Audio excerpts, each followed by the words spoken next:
Hello everyone. सो इस video में हम डिस्कस करेंगे प्रॉपर्टीज ऑफ प्लाज्मा मेम्ब्रेन, जो कि हमारा एक टॉपिक है यूनिट 5th में। एमजेडो 001 मॉलिक्यूलर सेल बायोलॉजी, जो कि हमारा एमएससी जूलॉजी का एक सब्जेक्ट है, फर्स्ट पेपर है, उसमें हम 5th यूनिट को डिस्कस कर रहे हैं। इससे पहले 4 यूनिट हमारी कंप्लीट हो चुकी है, यानी फर्स्ट ब्लॉक में कंप्लीट करा चुकी हूँ। अगर आपने वो वीडियोस नहीं देखी है तो मेरे चैनल पर जाइए, आपको एक प्ले लिस्ट मिल जाएगी।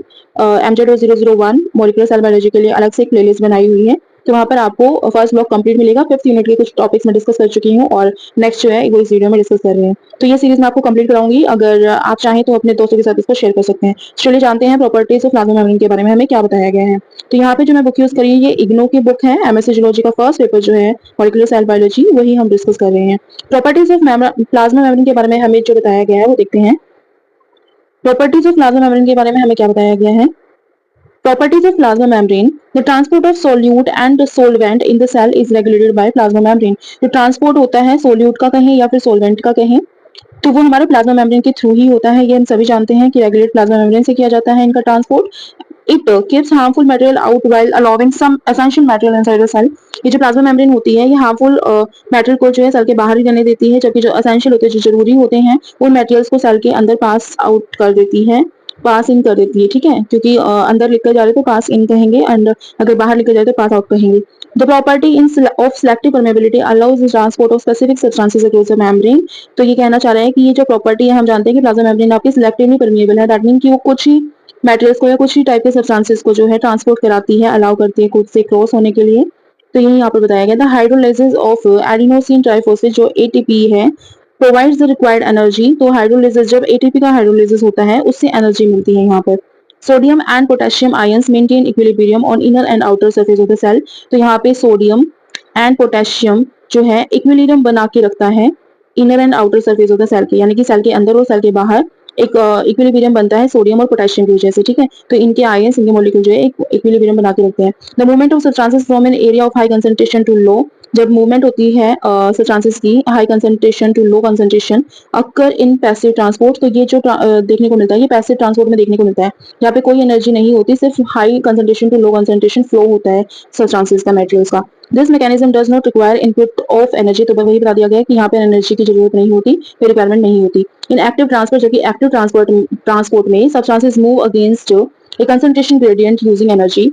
जो सब्सटेंसेस होती हैं, जो चीजें होती हैं, मटेरियल्स होते हैं, वो अगेंस्ट जाते हैं कंसंट्रेशन ग्रेडियंट के और एनर्जी को यूज करके इनके अगेंस्ट जाते हैं। ठीक है, तो यहाँ पे ऐसा नहीं चलेगा कि एक्टिव ट्रांसपोर्ट में कभी ऐसा नहीं होता कि हाई कंसंट्रेशन टू लो ही जाए, नहीं, अगेंस्ट जाते हैं कंसंट्रेशन ग्रेडियंट के, और इसमें एनर्जी की जरूरत होती है। In processes such as pinocytosis, exocytosis, endocytosis, substances get enclosed in membrane vesicle during movement.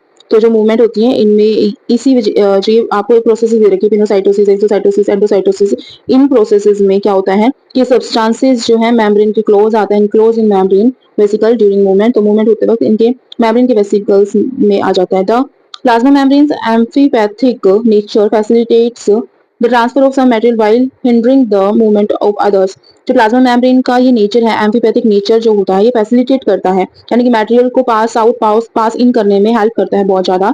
While hindering the movement of others, जबकि और सब्सटेंसेस के, कुछ सब्सटेंसेस को तो पास कर देता है, ट्रांसफर कर देता है, ट्रांसपोर्ट कर देता है, लेकिन कुछ को नहीं करने देता, उनके लिए हिंडरिंग का काम करता है, रुकावट का काम करता है। Lipid soluble materials can move quickly through the membranes hydrophobic lipid core. तो यहाँ पर यही बताया गया है कि जो आपका लिपिड सोल्यूबल मटेरियल होता है या लिपिड में सोल्यूबल ऐसे मटेरियल्स, वो क्विकली जो है इसमें से मूव कर जाते हैं through the membranes hydrophobic lipid को। जो हाइड्रोफोबिक जो है लिपिड कोर होता है। अब हाइड्रोफोबिक कौन सा है और फिलिक कौन सा है? फोबिक वही है जो हमारा मिडिल पार्ट में प्रेजेंट होता है। ठीक है, यहाँ पे हार्ट प्रेजेंट है फॉस्फोलिपिड के, ये मॉलिक्यूल है फॉस्फोलिपिड का। तो ये जो है, ये जो टेल आपको देखने को मिल रही है ना, ये है हाइड्रोफोबिक लिपिड कोर। तो ये बताया गया है कि lipid soluble materials can move quickly through the membranes hydrophobic lipid core. तो ये लिपिड सोल्यूबल मटेरियल जो है इनसे गुजर सकते हैं। Fat soluble vitamin like a, D, E and के पास इजीली थ्रू प्लाज्मा मेम्ब्रेन। तो कुछ फैट सोल्यूबल होते हैं चीजें, विटामिन, जिनमें ए, डी, ई एंड के आता है। तो ये वो विटामिन है जो कि इजीली पास हो जाते हैं प्लाज्मा मेम्ब्रेन से। तो ये इंपॉर्टेंट है, याद रखिएगा कि फैट सोल्यूबल विटामिन जो है क्या इजीली पास हो जाते हैं? तो हाँ, बिल्कुल हो जाते हैं। Fat soluble drugs and hormones enter cells quickly and are easily transported into the body's tissues and organs. हमें बताया गया कि फैट सोल्यूबल जो ड्रग्स होते हैं या फिर हॉर्मोन्स होते हैं, वो सेल के अंदर क्विकली बहुत जल्दी से एंटर कर जाते हैं और काफी ज्यादा इजीली ट्रांसपोर्ट कर दिए जाते हैं बॉडी की टिश्यूज एंड ऑर्गन्स को। ठीक है, तो काफी ज्यादा इंपॉर्टेंट और किस वजह से होता है, प्लाज्मा मेम्ब्रेन की वजह से, सेल मेम्ब्रेन की वजह से ही ये पॉसिबल हो पाता है। फैट सोल्यूबल ड्रग्स और हार्मोन जो है क्विकली पास हो जाते हैं, ट्रांसपोर्ट हो जाते हैं बॉडी की टिश्यू एंड ऑर्गन्स तक। ठीक है, आई होप कि आपको ये पॉइंट जो क्लियर हो गया होगा। It is difficult to transfer polar molecules through the lipid core of plasma membrane. यहाँ पे बताया गया है, तो ये क्या डिफिकल्ट होता है कि ट्रांसफर करो अगर आप पोलर मोलिक्यूल का लिपिड कोर से प्लाज्मा मेम्ब्रेन के, तो ये काफी डिफिकल्ट होता है। Therefore they flow freely outside the cell, इसी वजह से वो सेल के बाहर जो है काफी फ्रीली फ्लो करते हैं। Ion such as sodium, potassium, calcium and chloride easily penetrate plasma membrane, but larger polar molecules, sugar and amino acid cannot get easily transported across the membrane। अब देखो यहाँ पे काफी ज्यादा इंपॉर्टेंट चीजें आपके साथ बताई गई हैं कि कुछ आयन्स होते हैं, जैसे कि आपका सोडियम आयन हुआ, पोटेशियम आयन हुआ, कैल्शियम आयन हुआ, इसके अलावा क्लोराइड हुआ, तो ये काफी ज्यादा इजीली जो है ना पास हो जाते हैं। अब ये बताया गया sodium, potassium, calcium and chloride easily penetrate plasma membrane, ये प्लाज्मा मेम्ब्रेन से काफी इजीली पेनिट्रेट कर जाते हैं। बट लार्जर पोलर मोलिक्यूल, लेकिन बड़े जो पोलर मोलिक्यूल्स होते हैं जैसे कि शुगर हो गया आपका या फिर एमिनो एसिड्स हो गए, ये इजीली ट्रांसपोर्ट नहीं किए जा सकते क्योंकि इनके साइज में भी डिफरेंस है, लार्जर बता दिया गया ना साइज इनका, तो ये काफी ज्यादा इंपॉर्टेंट है, याद रखिएगा। सोडियम, पोटेशियम एंड कैल्शियम को इजीली ट्रांसपोर्ट करा देते हैं, पेनिट्रेट करा देते हैं प्लाज्मा मेम्ब्रेन से, जबकि जो आपके लार्जर पोलर मोलिक्यूल्स होते हैं जैसे शुगर हुआ, एमिनो एसिड हुआ, तो उनको इजीली ट्रांसपोर्टेशन नहीं मिलती, वो इजीली ट्रांसपोर्ट नहीं हो पाते।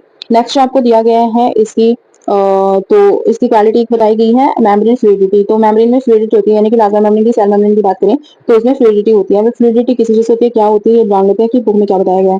The movement of lipid proteins and other biomolecules within the cell membrane occurs due to fluidity of membrane. यहाँ पे बताया गया है कि जो ये आपके मूवमेंट होते हैं इनके, लिपिड्स के, प्रोटीन्स के, और जो और अदर बायो मॉलिक्यूल्स होते हैं सेल की मेम्ब्रेन से, जो इनका मूवमेंट होते हैं ये फ्लूइडिटी ऑफ मेम्ब्रेन की वजह से ही होते हैं। The fluidity of membrane is affected by diffusion and viscosity of lipid and proteins. जो फ्लूइडिटी है मेम्ब्रेन की वो अफेक्ट होती है डिफ्यूजन होने से या फिर विस्कोसिटी ऑफ लिपिड्स, या फिर लिपिड और प्रोटीन की विस्कोसिटी क्या है, कितनी है, उसके अकॉर्डिंगली जो फ्लूइडिटी जो है अफेक्ट होती है मेम्ब्रेन की। The variation in membrane is influenced by the organization of lipids and proteins। और जो वेरिएशन आपको देखने को मिलती है मेम्ब्रेन में, ये किस वजह से होती है, किस कैसे इन्फ्लुएंस होती है, तो organisation of lipid and proteins की वजह से ये आपकी वेरिएशन जो है इन्फ्लुएंस हो जाती है मेम्ब्रेन में।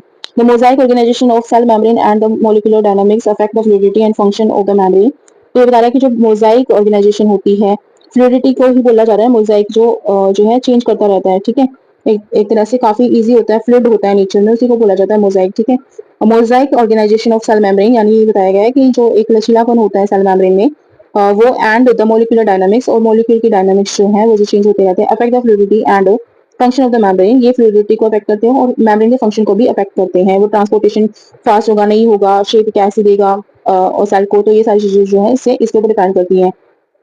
Phospholipid play a major role in fluidity of the membrane. यहाँ पे बता दिया गया है कि फोस्फोलिपिड जो बाइलेयर है इसका भी काफी इंपॉर्टेंट रोल होता है फ्लूइडिटी को बनाए रखने के लिए। फ्लूइडिटी ऑफ मेम्ब्रेन में काफी मेजर रोल प्ले करता है हमारा फोस्फोलिपिड, तो याद रखिएगा। The phospholipid bilayer contains unsaturated fatty acids such as phosphatidylcholine. ठीक है, तो आपके फोस्फोलिपिड बाइलेयर के अंदर अनसैचुरेटेड फैटी एसिड होते हैं जिनको हम फोस्फेटाइडाइक्लोराइन कहते हैं, एंड फोस्फेटाइडाइलिथानोलामाइन। ठीक है, ethanolamine. In phospholipid tails hydrogen atoms are bound to fatty acid. तो फोस्फोलिपिड टेल्स जो होती हैं उनमें हाइड्रोजन एटम जो है फैटी एसिड्स के साथ जुड़े होते हैं। अभी याद रखिए कि फोस्फोलिपिड की जो टेल्स होती हैं उसमें हाइड्रोजन के एटम्स जो है फैटी एसिड्स के साथ बाउंड होकर रखते हैं, जुड़ के रहते हैं। In unsaturated fatty acids bound are present double bonds are present between adjacent carbon atoms। तो अनसैचुरेटेड फैटी एसिड्स के बीच में क्या होता है, डबल बॉन्ड आपको देखने को मिलता है adjacent कार्बन एटम्स के बीच में, तो यहाँ पे डबल बॉन्ड देखने को मिलेगा obviously unsaturated fatty acids. The carbon string bends by approximately 30 degree. अब जो कार्बन की स्ट्रिंग है वो कितनी झुकी होती है, अप्रोक्सीमेटली 30 डिग्री झुकी होती है, because of the presence of double bond. इस डबल बॉन्ड की वजह से कार्बन की स्ट्रिंग जो है 30 डिग्री तक जो है एक तरह से टिल्टेड होती है, झुकी हुई होती है। तो ये याद रखिएगा डाटा अपना। अब बताया गया lipid function as buffer. Lipid जो होते हैं प्लाज्मा मेम्ब्रेन में यहाँ पे एक बफर की तरह वर्क करते हैं। They exist as crystalline solid और a liquid depending on the temperature. ये तो ये क्रिस्टलाइन सॉलिड की तरह एक्ट करते हैं, एग्जिस्ट करते हैं, या फिर liquid depending on the temperature, या फिर लिक्विड की तरह करते हैं जो कि टेम्परेचर को डिपेंड होता है, डिपेंडेंट होता है।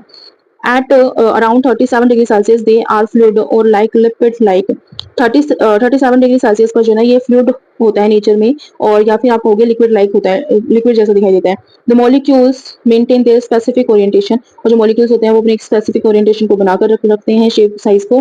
They keep low temperature from interfering with fluidity, और उनका एक लो टेम्परेचर होता है जो कि इंटरफेयर करता है फ्लूइडिटी के साथ। हाई टेम्परेचर्स इंक्रीज फ्लूइडिटी, जितना ज्यादा टेम्परेचर होगा उतनी ज्यादा फ्लूइडिटी होती है प्लाज्मा मेम्ब्रेन में। यही यहाँ पे बताया गया है कि सेल मेम्ब्रेन का जितना ज्यादा टेम्परेचर बढ़ेगा उतनी ज्यादा ही फ्लूइडिटी होती जाएगी इस क्वालिटी में। The lipid bilayer gets affected at low temperature, जो लिपिड की बाइलेयर है वो लो टेम्परेचर पे काफी ज्यादा उस पर इफेक्ट पड़ता है। लिपिड की बाइलेयर आपसे पूछा जाए कि कब इफेक्ट पड़ता है तो आप कहेंगे लो टेम्परेचर पर।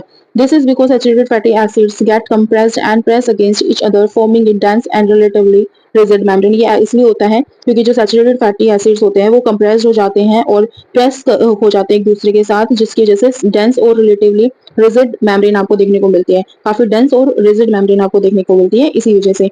This membrane the membrane become compressed in cold condition, और कोल्ड कंडीशन में यानी कि ठंडक में जो है आपकी मेम्ब्रेन जो होती है बॉडी, जो आपकी सेल्स की जो प्लाज्मा मेम्ब्रेन होती है, सेल मेम्ब्रेन होती है, काफी ज्यादा कंप्रेस हो जाती है, सिकुड़ जाती है एक तरह से कोल्ड कंडीशंस में।